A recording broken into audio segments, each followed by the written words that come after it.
Mi esposa se quedó con la mitad de mi negocio y se rió. Estarás en bancarrota en un año. 6 meses después, su abogado la llamaba desesperadamente porque la dejé con un cascarón vacío. Anoche, a las 2 de la madrugada, me encontré compartiendo mi propio desorden en Reddit. Jamás pensé que estaría publicando mis problemas personales en Internet, pero el insomnio me venció, como esos clientes que evaden sus facturas, y aquí estoy. Tengo 37 años y soy un hombre que levantó un negocio de arquitectura de exteriores y diseño de jardines prácticamente desde cero, con nada más que tierra y una obstinada determinación. Hace 12 años, tras graduarme en horticultura y diseño paisajístico justo en pleno desplome del mercado inmobiliario, mi tío Marcus, un diseñador de jardines de prestigio que había trabajado en propiedades de lujo, se apiadó de mí. Los jardines no tienen prisa, solía decir mientras me enseñaba a podar arces japoneses sin dañarlos. Su consejo me dio confianza. Podía esperar a que la economía se recuperara, así que me puse a trabajar horas interminables bajo el sol. Mi primer oficina se reducía a un rincón del garaje de mis padres, donde colocaron un viejo tablero de dibujo que Marcus me regaló. Allí bocetaba mis primeros planos. Mis primeros clientes fueron vecinos que se compadecieron de mi situación, y luego amigos de esos vecinos que realmente quedaron convencidos por mi estilo. Durante 3 años, apenas ganaba lo suficiente para cubrir el costo de materiales y unos tazones de ramen. Reinvertía cada centavo en herramientas más robustas, libros de referencia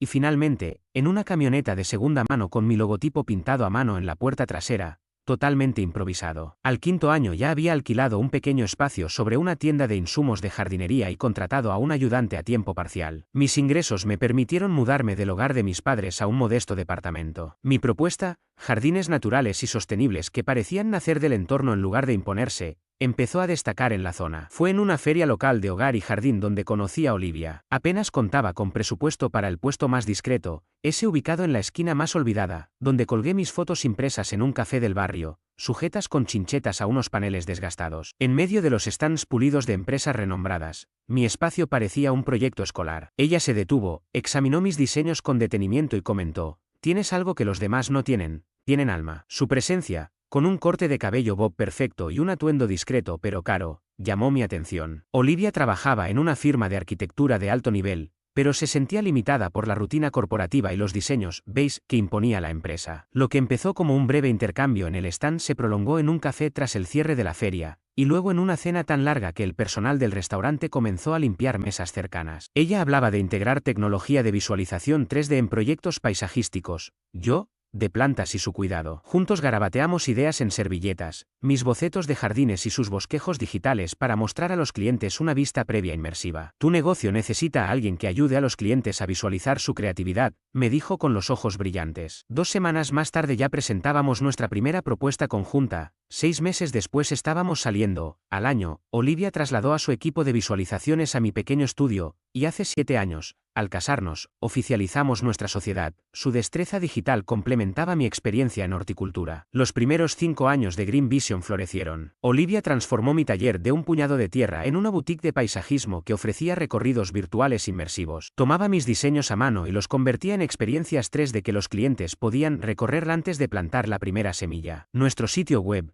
que empezó como una plantilla genérica de Vistaprint, ganó un premio local. Creamos cuentas profesionales en redes sociales y compartimos cada proyecto desde el concepto hasta su realización. Al 3.er año, Green Vision fue reconocido en la región por sus espacios innovadores, fusionando la jardinería clásica con una sensibilidad moderna. Con confianza, me arriesgué a diseñar un jardín seco japonés con piedra a medida, un ecosistema en la azotea de un restaurante y un jardín terapéutico para un hospital infantil con elementos sensoriales para niños con distintas capacidades. Gracias a esas visualizaciones, nuestra tasa de cierre de propuestas subió de un 40% a casi un 80%. El negocio creció lo suficiente como para abrir un estudio propio en el centro, un local modesto pero de cara al público con nuestro nombre en la fachada. Contratamos a 2 diseñadores jóvenes, Marcus, en honor a mi tío, y Elena, ambos recién graduados con un talento bruto notable pero sin la experiencia de las grandes firmas. En ellos vi el potencial que Marcus vio en mí. Durante un tiempo, todo pareció perfecto. Yo me ocupaba del diseño y del trabajo de campo, Olivia, de la tecnología de presentación y de las partes del negocio que a mí me daban urticaria. Yo disfrutaba creando esos espacios vivos, ella, facilitando que los demás los comprendieran antes de ver el primer brote. Firmé los contratos de adquisición de clientes y le confié por completo la parte digital, que apenas entendía. Compramos una casita con un amplio patio y yo lo transformé en un escaparate viviente de jardines sostenibles. No éramos ricos,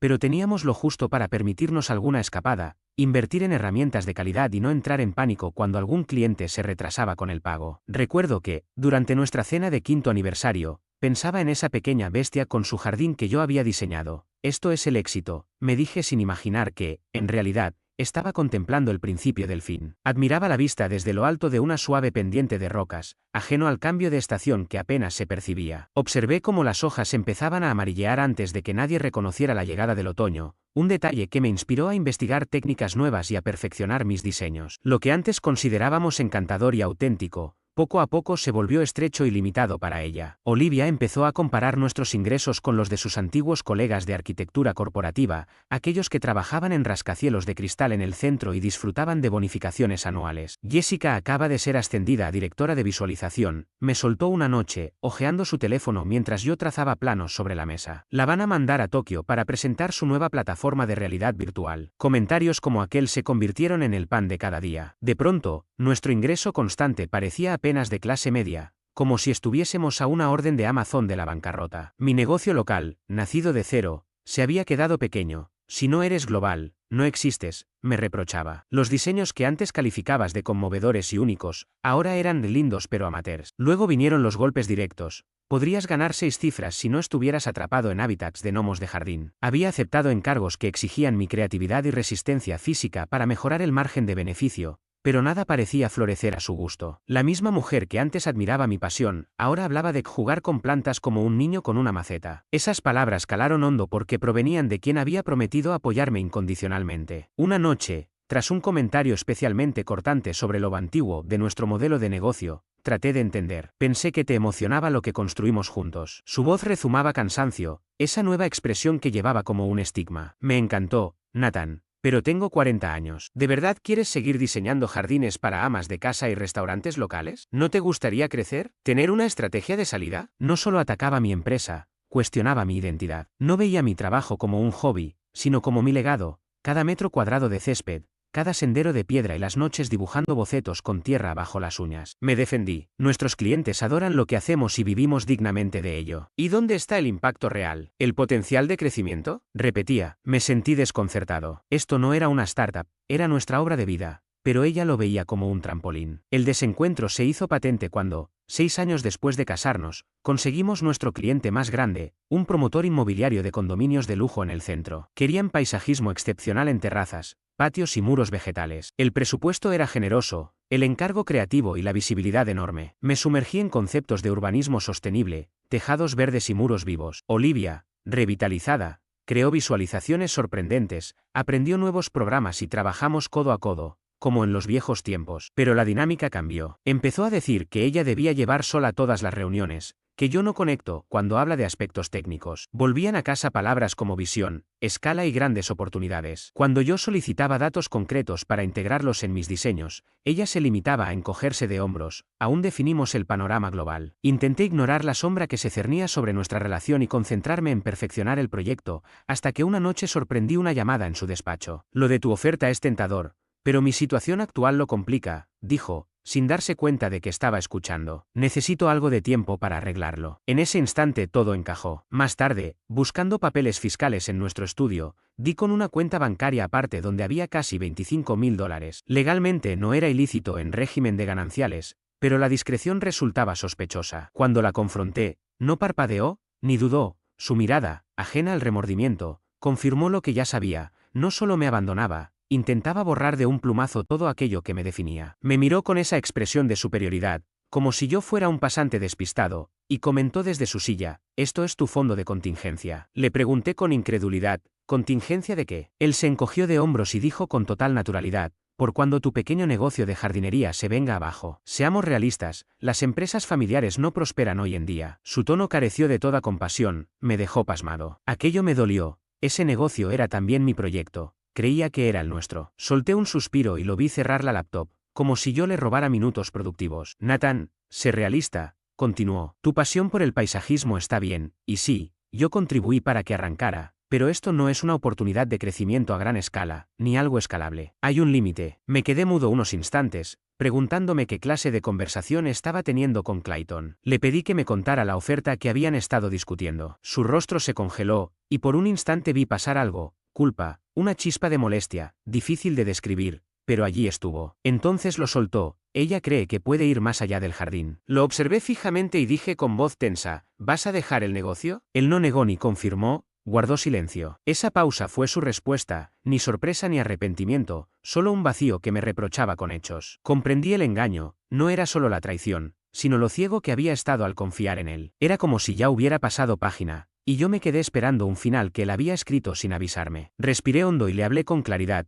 este matrimonio terminó, y reconstruiré el negocio sin ese lastre. No grité, no exigí explicaciones, simplemente entendí que discutir era inútil. Cuando alguien te muestra quién no es, no insistas en discutir. Apártate. Esa noche dormí en mi taller, rodeado de bocetos y muestras de plantas. 2 días más tarde, Clayton me dijo que quería el divorcio. No intentó salvar nada, ni mencionó terapia. Simplemente aseguró que había superado mi visión limitada y que buscaba metas acordes con sus ambiciones. Me sentí devastado y desarraigado. Pasó un tiempo antes de unir las piezas gracias a conversaciones en el sector. El cliente no solo buscaba paisajismo, sino que estaba montando una división entera de visualización ambiental y diseño. Un escenario mucho más grande, y claro, ofrecieron a Olivia un puesto estelar. De pronto todo encajó. Pero lo más tóxico aún llegaba. Mi antigua socia demandó la mitad, no solo de los bienes patrimoniales, sino de mi empresa, todo lo que había plantado y cuidado antes de que ella apareciera. Las negociaciones fueron brutales. Su abogado entró con carteras impecables, presentando a Olivia como la visionaria que había convertido mi oficio artesanal en un auténtico negocio. Yo objeté que yo era quien había cultivado las relaciones con los clientes, quien entendía las plantas y el terreno. Su respuesta fue fría. Sin su material de visualización, sus diseños seguirían siendo garabatos en papel cuadriculado. Mi abogado,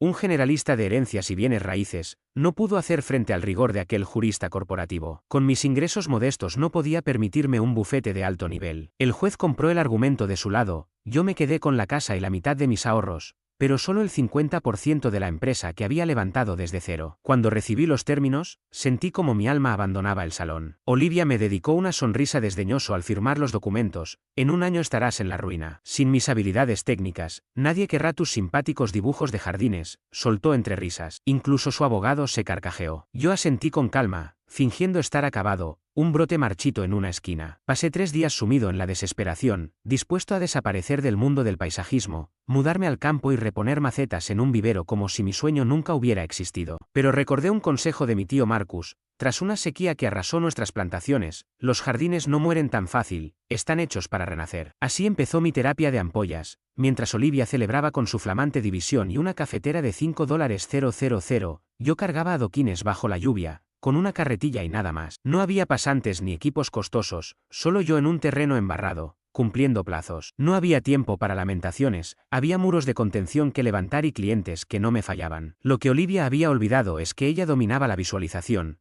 pero yo conozco la esencia de la creación y a mis clientes como personas reales, no meros modelos digitales. El día después de la firma, retiré mi parte del dinero tras consultar a mi abogado, asegurándome de llevarme solo lo que legalmente me correspondía. Luego llamé a Marcus y a Elena, los 2 diseñadores a quienes había mentoreado, y los invité a un café en un lugar alejado de lo habitual. Les expuse la situación, empezamos de cero, nueva empresa, nueva sede, misma filosofía de diseño. Les expliqué que la nómina sería ajustada al principio, pero que ofrecería participación en utilidades cuando todo estabilizara. Esperaba dudas o excusas cordiales. En cambio, Elena preguntó al instante, ¿cuándo empezamos? Marcus asintió sin titubear. ¿Y respecto a las cláusulas de no competencia?, inquirió Marcus. Respondí, solo aplican a Green Vision, que ahora está a medias con alguien que no la dirige. No impiden que formemos un nuevo proyecto. Acto seguido contacté al arrendador para renegociar el estudio. Le conté el divorcio y para mi sorpresa, mostró comprensión. Su hermana había pasado por algo similar. Accedió a rescindir el contrato anticipado a cambio de que le rediseñara el jardín. Aquella noche mi teléfono explotó con mensajes.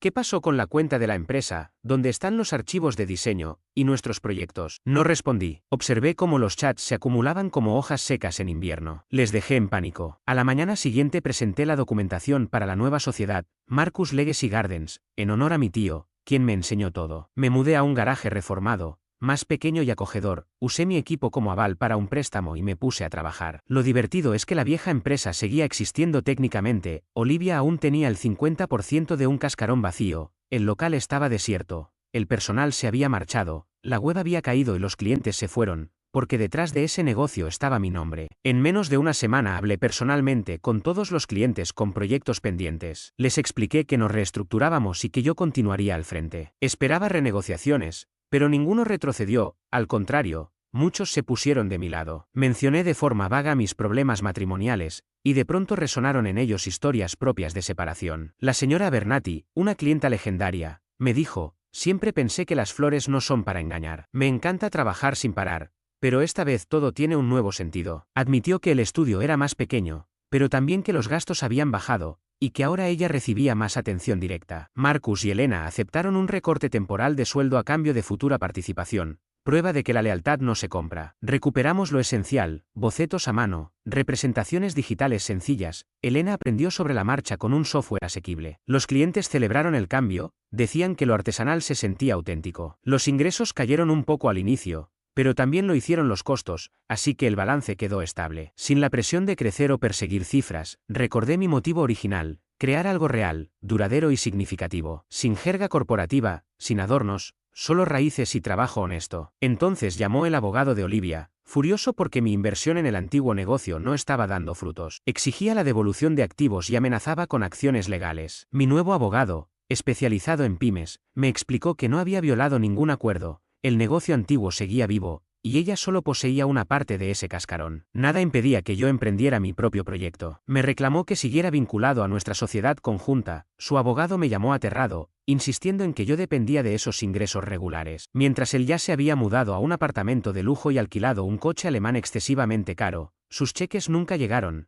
Nada más que promesas vacías. La ironía más deliciosa: algunas de nuestras antiguas clientas han preguntado por proyectos de paisajismo, y como no tienen otra alternativa, él las deriva directamente a mí. No busco venganza, mi objetivo siempre fue crear espacios hermosos y ganarme la vida con ello. Aún así, debo confesar cierta satisfacción al ver cómo florece el negocio que él desechó por jugar con plantas, mientras su fondo de contingencia se está quedando completamente seco. Un día, sin avisar, apareció sola en mi nuevo estudio. Me pilló terminando unos bocetos, y de milagro, no embadurné el papel al sobresaltarme. Seguía vistiendo con esa elegancia de diseñador, pero su sonrisa segura se había desvanecido. Iba visiblemente estresada y nerviosa. Empezó alabando el espacio y al instante cambió de tema. Tenemos que hablar del negocio, dijo. Sin dejar de trazar líneas, escuché su propuesta de volver a trabajar juntos porque, según ella, éramos un gran equipo. Casi me río. No echaba de menos nuestra antigua colaboración. Su bolso de marca lucía deshilachado y las joyas costosas con las que solía presumir habían desaparecido tan pronto como rechazó su propia oferta. Entonces pasó a criticar mi empresa. Mi página web le parecía amateur. La había diseñado el hijo de Elena, estudiante de medios digitales. Mis redes eran irregulares porque prefiero el jardín al móvil, y mis tarifas falta de sofisticación, basadas únicamente en tiempo, materiales y sentido común. Afirmó que sin su toque digital yo estaba perdiendo dinero, que podía triplicar mis ingresos con la estrategia adecuada. Le respondí sin levantar la voz: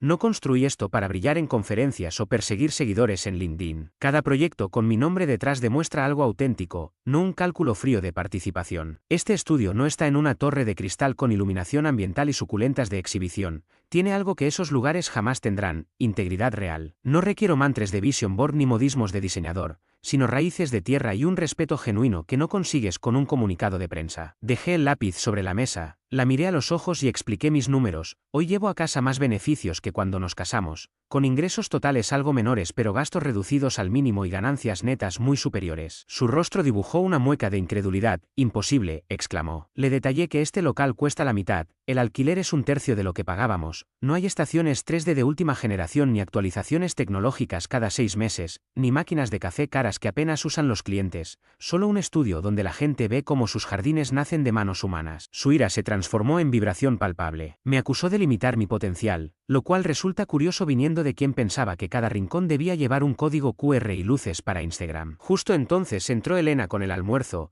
Ella se quedó petrificada por un segundo y luego me lanzó una mirada. ¿Quieres que me quede?, preguntó su silenciosa interpelación. Asentí con un leve gesto. Olivia captó la señal inmediatamente. Sus ojos se movieron rápido entre nosotros y la puerta. Sin palabras, Elena deslizó el plato como una ninja. Luego, Marcus, Elena y la mayoría de las clientas presentes se limitaron a guardar silencio. Él recorrió la sala con la mirada, los dibujos clavados en la pared, el modelo a medio construir de un jardín comunitario, el pizarrón lleno de apuntes de proyectos. Todo gritaba: nos va mejor sin ti, ¿verdad? Al fin le pregunté: ¿acaso lo planeaste? pero su rostro no cambió. Me había adaptado. Eso es lo que hacen las empresas reales cuando dejan atrás un lastre que les estorbaba. Se marchó furiosa, soltando un dramático «esto no ha terminado». 3 días después, llegó una carta de su abogado exigiendo los estados financieros. Olivia alegaba que mi nueva compañía obtenía beneficios de la anterior y reclamaba su parte justa. Mi propio abogado, una leyenda, contestó con un texto impecable: «No,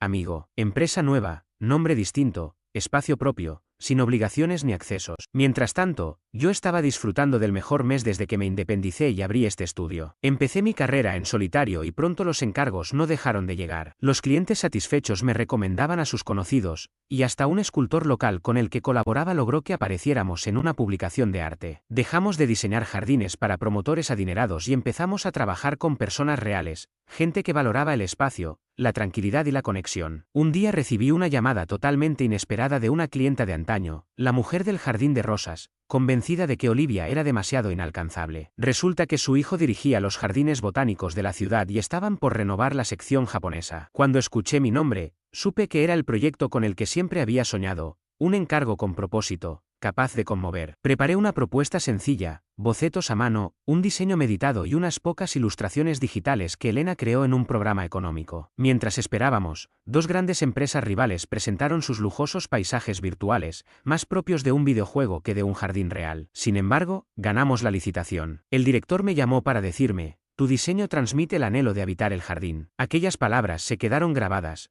pero Olivia aún no había terminado. 3 meses después de separarme de ella, recibí una demanda. Me acusaba de haber destruido voluntariamente nuestra antigua empresa para estafarla. Mi abogado, con un suspiro, comentó que era un gesto de desesperación, pero que de todas formas implicaba tiempo, declaraciones y papeleo. Durante el interrogatorio, me preguntaron si ya planeaba mi salida cuando inició el divorcio. Respondí: «No, estoy planificando mi estrategia de supervivencia». Para Olivia, la firma era apenas un activo de reparto. Para mí, era el fruto de años de dedicación que debía proteger. Intentaron desacreditarme llamando a Marcus como testigo, pero fue un error. Con calma, él explicó que se marchó porque Olivia trataba a los diseñadores como engranajes, anteponiendo beneficios a la calidad. Más tarde, Elena reafirmó lo mismo. Olivia insistía en plantillas prefabricadas para escalar el negocio, mientras nosotros aprendíamos a escuchar al terreno y a las personas. La gran sorpresa llegó cuando apareció uno de nuestros antiguos clientes. A pesar de sus rodillas maltrechas, llegó con un álbum de fotos y una ira contenida. Señaló a Olivia y contó que ella le recomendó arrancar su jardín de rosas y colocar césped artificial, una medida que atentaba contra todo el sentido de cuidar la tierra. Ante esa revelación, la defensa pidió un receso. Al regresar, me ofrecieron dejarlo todo atrás,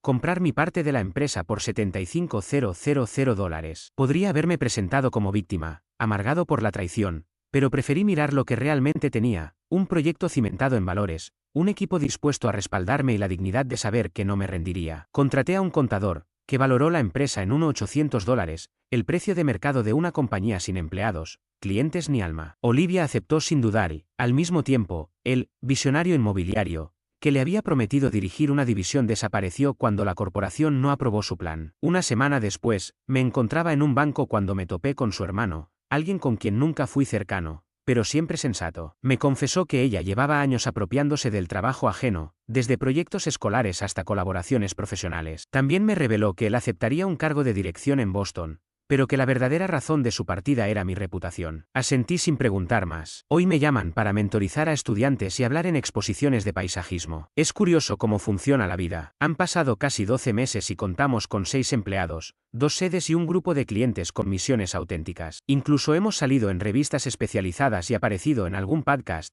Todavía me sorprende cómo llegué allí. Ahora salgo con alguien que, como yo, dibuja plantas a mano. Tomamos café en mi jardín trasero y observamos cómo crece un arce japonés que planté desde un esqueje. Olivia decía que en un año estaría arruinado. En cambio, poseo algo mucho más valioso: paz, propósito y un negocio propio. Descubrí que el éxito no siempre brilla con fachadas pulidas. A veces nace en las manos llenas de tierra, en la lealtad de un equipo fiel y en el aroma de la tierra recién removida. Y, sinceramente, eso vale más que cualquier paquete reluciente.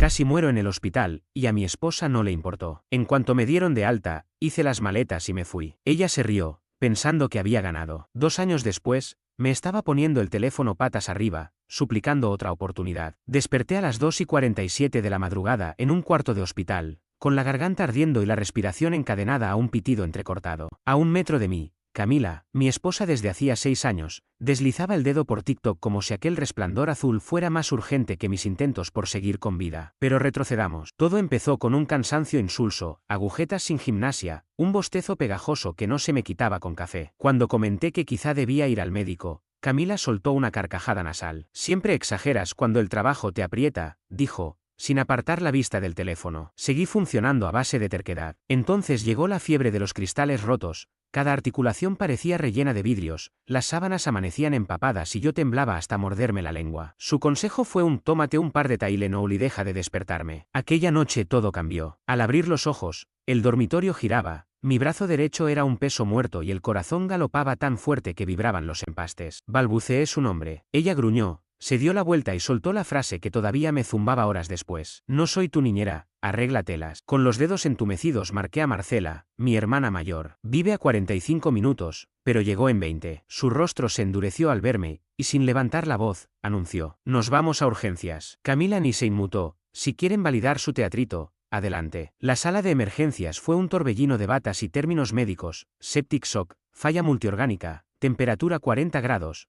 presión cayendo en picada. Cuando el médico preguntó cuánto llevaba así, describí las semanas, él miró a Camila, que seguía deslizando Instagram como quien espera turno en un banco. Me ingresaron al instante. Marcela permaneció hasta que la seguridad la obligó a irse. Prometió volver al amanecer. A Camila le sugirieron quedarse esa primera noche. Frunció el ceño. Tengo una reunión a primera hora. Aquí está en buenas manos, y se marchó. Así comenzó un desfile de bolsas de antibióticos, análisis interminables y delirios febriles. Marcela aparecía cada tarde con ropa limpia, el portátil y preguntas lúcidas para los especialistas. Camila vino 2 veces. La primera, 15 minutos, se quejó de lo caro del estacionamiento. La segunda, con un café que se enfrió mientras narraba el cotilleo de una fiesta. Cuando le pedí ayuda para beber agua, la infección me había dejado sin fuerza, repitió, mordaz. No soy tu niñera, arréglatelas. La enfermera, que entró después, me sostuvo el vaso con infinita paciencia. Fue entonces cuando entendí, aquella desconocida mostraba más piedad que la mujer con la que me había casado. Pasé 10 jornadas tras esas paredes blancas. Marcela me leía páginas de novela entre las tomografías y me sostuvo el brazo las primeras veces que di pasos. Los compañeros del trabajo enviaron tarjetas, hasta la señora del catering me traía gelatina extra. Camila, en cambio, vino solo una vez más, canceló nuestras vacaciones, obviamente no estarás a la altura, y se quejó de llevar la casa ella sola. Jamás preguntó por mi pronóstico. El día del alta, no apareció. Un mensaje me indicó que estaba desbordada y que Marcela podía encargarse. Durante el trayecto a casa, mi hermana revisaba por el retrovisor, intentando descifrar si yo iba a romper a llorar. No lo hice, pero esa misma noche, mientras Camila reía ante una serie, yo disputaba con mis dedos temblorosos la rosca de una botella de agua. Allí,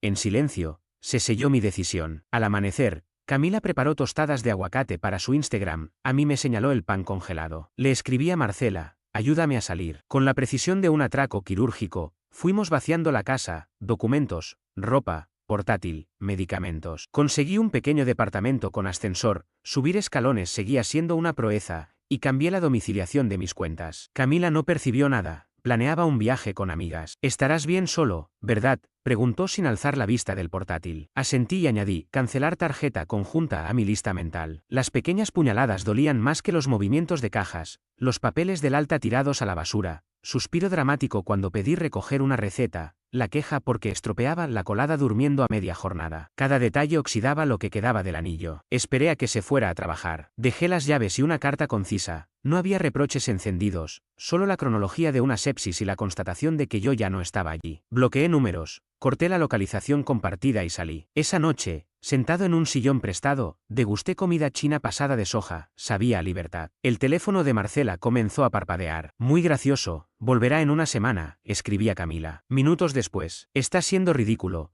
No puedes largarte porque no te cuide lo suficiente. Vas a arrepentirte de este berrinche. 1 hora más tarde, lo estás avergonzando todo. Todos saben que solo buscas atención, como aquella vez a las 3 de la mañana. Yo deslizaba cortinas de ducha en Amazon y organizaba mi primera sesión de terapia. Mientras Camila abordaba una narrativa de marido inestable, mi terapeuta me regaló una claridad chirriante. Estar acompañado y sentirse acompañado son cosas distintas. En esa habitación tú estabas solo. 2 semanas después, mi apartamento es mínimo, pero callado. La pareja anciana de al lado me dejó sopa de pollo, lloré sobre la primera cucharada más de lo que lloré al firmar mi acta matrimonial. Ya subo un tramo de escaleras sin ahogarme, cociné pasta y me supo a triunfo. La sensación dominante es alivio, no hay huevos rotos bajo mis pies, ni comentarios hirientes esperando salir de la boca equivocada. Camila intensifica los intentos de contacto, alterna sollozos con amenazas veladas, sube historias de apoyar a tu pareja en sus luchas mentales, pero cada mensaje me confirma que elegí bien. La próxima semana veré a un abogado.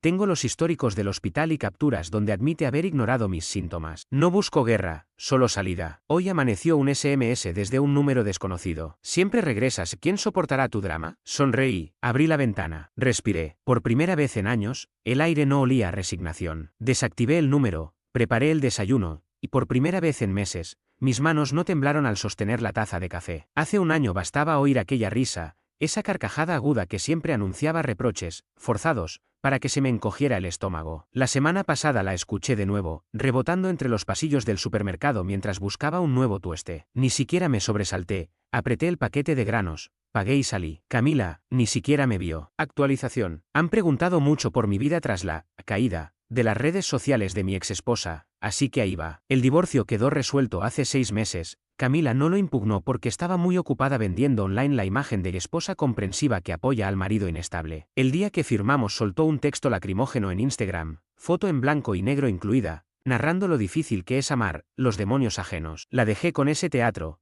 Quienes debían conocer la verdad ya la sabían. Sepsis no desaparece al recibir el alta, deja secuelas testarudas, fatiga, dolor articular, niebla mental, que se sienten más leves cuando nadie te repite que exageras. Empecé fisioterapia, me uní a un grupo de supervivientes y recuperé fuerzas. Ahí conocí a Naomi, nos chocamos en la puerta del centro, se le cayó la botella de agua y ambos nos agachamos. Venía a terapia de duelo, su esposo había muerto por una infección fulminante 2 años antes. No buscábamos romance, solo compañía que entendiera lo raro que es que te pregunten cuándo te curarás del todo. Compartíamos artículos sobre síndrome post-sepsis y recomendaciones de libros. Pasamos de los cafés a las caminatas, de las caminatas a contarnos chistes sobre las preguntas inapropiadas que recibe un sobreviviente. Mientras yo sanaba, el castillo de selfies de Camila empezaba a resquebrajarse. Amistades comunes me escribían, desconfiadas, los partes médicos no coincidían con la versión de colapso mental que ella vendía ni con los mensajes que me había dedicado cuando ardía en fiebre de 40 grados. El punto de quiebre llegó cuando afirmaba que se había tomado licencia para cuidarme, aunque en realidad pasaba un fin de semana de spa con su nuevo novio. El mismo, curioso, me pidió la verdad, le envié mis historiales clínicos y le deseé suerte. Duró poco, ahí apareció Marcela, que me ayudó a registrar cada conversación tras salir del hospital. Fue su idea grabar los ataques de Camila por si acaso. Si no fuera por ella, quizá aún dudaría de mi propia memoria. En el trabajo me ascendieron a un puesto más estratégico y menos físico, mi equipo celebró con cupcakes. Naomi me sorprendió con cena en mi restaurante favorito. No era una cita, o no empezó siéndolo, pero verla reírse de su fallido intento de preparar sopa me removió algo que creía atrofiado. Camila apareció en la recepción de mi oficina, ojerosa y con fotos antiguas en la mano,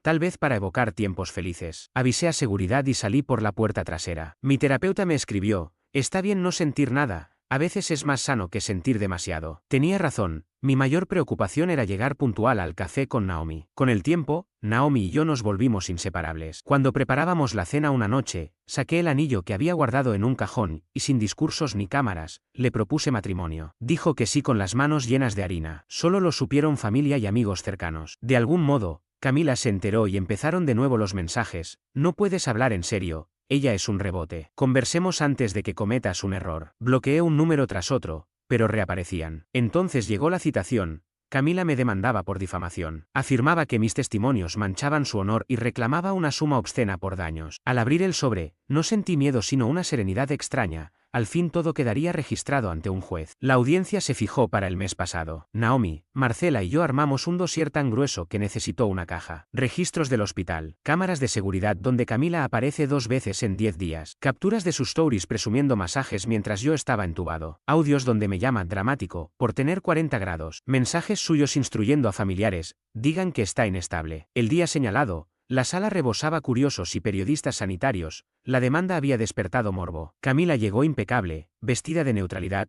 con un pañuelo blanco bien visible. Yo llevaba el mismo traje que usé para mi primera entrevista laboral, me recordaba de dónde venía. Su abogado arrancó con un discurso sobre la reputación de una mujer abnegada difamada por un exmarido vengativo. Cuando tocó mi turno, entregué la caja. El juez ordenó proyectar los vídeos uno a uno. La sala pasó de los murmullos a un silencio helado cuando se mostró a Camila deslizándose por TikTok mientras mis constantes caían en la pantalla del monitor. ¿Reconoce usted a la persona del móvil?, preguntó el juez. Parecería ser yo, dijo ella, lívida. Lo que siguió fue una demolición metódica. Una enfermera declaró que Camila se negó a firmar el consentimiento quirúrgico porque tenía un vuelo que perder. El exnovio relató cómo la vio celebrar en un jacuzzi la misma noche que yo ingresé a la UCI. Marcela presentó registros de llamadas y la lista de reproducción salvada en la nube de Camila, titulada Self-Care Weekend. Al tercer testimonio, Camila estalló, acusó al tribunal de parcialidad, a mí de manipulación, a Naomi de bruja carroñera. El magistrado golpeó la mesa, su abogado bajó la mirada. La sentencia llegó en la misma sesión. Demanda desestimada por falta de fundamento. Camila condenada a pagar costas y una indemnización simbólica destinada, a sugerencia mía, a la Fundación Manos Firmes, el programa de apoyo a pacientes abandonados durante enfermedades críticas que habíamos incubado en el grupo de supervivientes. Los medios captaron el momento en que Camila abandonaba el juzgado entre flashes y preguntas. Su agencia de marketing rescindió contrato al día siguiente, las marcas que la patrocinaban borraron colaboraciones pasadas. Con el periódico en la mano, Naomi me susurró: lo mejor de todo es que no moviste un dedo para destruirla. Se destruyó sola. Y gracias a eso, respondí, ahora podremos financiar 20 kits más de apoyo post-sepsis. Esa misma tarde anunciamos oficialmente la fundación. El dinero de las costas cubrió la impresión de folletos con señales de alerta que yo ignoré, y la creación de un fondo de emergencias para cuidadores reales. Hoy amanezco con el teléfono vibrando. Mensajes de supervivientes que quieren ser voluntarios, donaciones anónimas, propuestas de hospitales. Entre las notificaciones hay una última de Naomi, un enlace a un documental sobre la resiliencia tras enfermedades graves. Sonrío, tenemos cita para verlo esta noche, en casa, sin flashes ni filtros. La boda será en primavera, sin campañas en redes, sin hashtags, sin necesidad de demostrar nada. La verdad, cuando se sostiene con pruebas y se defiende con calma, se basta a sí misma.